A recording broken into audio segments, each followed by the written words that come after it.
ঘরে নেই কানাকড়ি, তবু সম্পত্তি নিয়ে পারিবারিক লড়াই।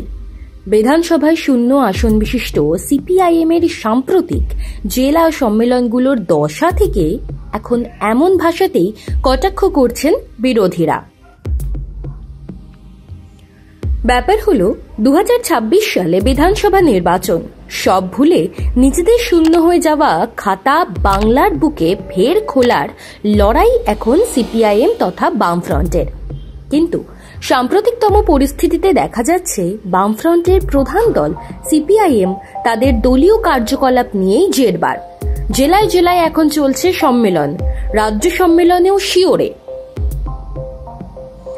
জেলা সম্মেলন ঠিক করে দেবে কার নেতৃত্বে সেখানে আগামী দিনগুলোয় লড়বে দল, কারাই বা থাকবেন কমিটিতে। তবে কমিটি বাছাই নিয়ে জেলার অভ্যন্তরেই রয়েছে বিস্তর টানাপোড়েন। সদ্য উত্তর 24 পরগনা জেলার সম্মেলনে কমিটি ঠিক করতে ভোটাভুটি পর্যন্ত হয়ে গেল, সেখানে আবার হেরেছেন বিদায়ী জেলার সম্পাদক। সুষ্ঠুভাবে হয়নি দক্ষিণ 24 পরগনা মেদিনীপুরের জেলা সম্মেলনও।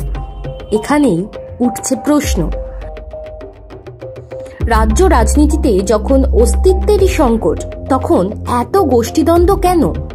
যে দলের মধ্যে এত গোষ্ঠীদ্বন্দ্ব, তাদের হাতে মানুষ কিভাবে তুলে দেবে রাজ্য শাসনের দায়িত্ব? কতটা ভরসা করা যায় এখনকার সিপিআইএমকে? গোষ্ঠীদ্বন্দ্বের আগুনের মাঝে আগুনে পোড়া কোষ্ঠী পাথরের মতো অন্য শব্দেরও জন্ম হয়ে গিয়েছে এই রাজ্য সম্মেলনগুলোর সৌজন্যে। আরও স্পষ্ট করে বললে, যাকে গোষ্ঠীদ্বন্দ্ব বলা হচ্ছে, অন্য চোখে সেগুলোকেই সিপিআইএম এর কর্মী সমর্থকরা দিচ্ছেন অন্য নাম। তারা বলছেন গণতন্ত্র।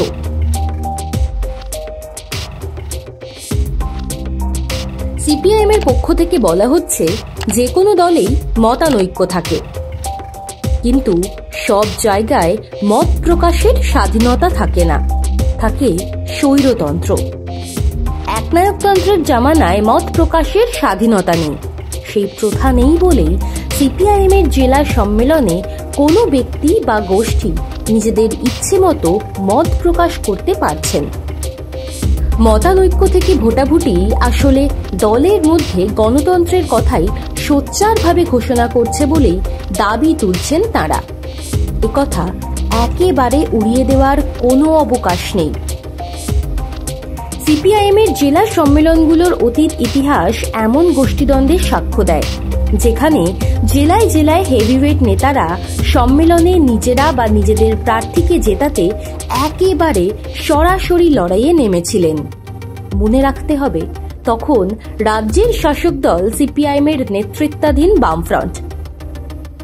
পার্টির একাংশ থেকে বলা হচ্ছে, দলের আভ্যন্তরীণ ঝামেলা কখনোই বাইরে প্রভাব ফেলেনি, বরং বাইরে এককাট্টা হয়ে মানুষের কাজ করেছেন দলীয় কর্মী সমর্থকরা। তাহলে এখন কেন সমস্যা হবে? অনেকেই মনে করছেন, গণতান্ত্রিক প্রক্রিয়ায় রাজ্য কমিটি তৈরি হওয়ার ফলে সিপিআইএম পার্টির মধ্যে স্বচ্ছতা অনেক বেশি। জেলা সম্মেলনের প্রক্রিয়া যে কোনো পার্টির থেকে অনেক বেশি গণতান্ত্রিক ও বিজ্ঞানসম্মত। সব মিলিয়ে দাবি পাল্টা দাবিতেই এখন সরগরম সিপিআইএম এর দলীয় রাজনীতি। গোষ্ঠীদ্বন্দ্বের জেরে শূন্য থেকে মহাশূন্যে চলে যাবে সিপিআইএম, নাকি দলীয় গণতন্ত্রের দৃষ্টান্ত পশ্চিমবঙ্গের বুকে ফের বাড়িয়ে তুলবে লাল ঝান্ডার প্রাসঙ্গিকতা? জবাব সময়ের হাতে।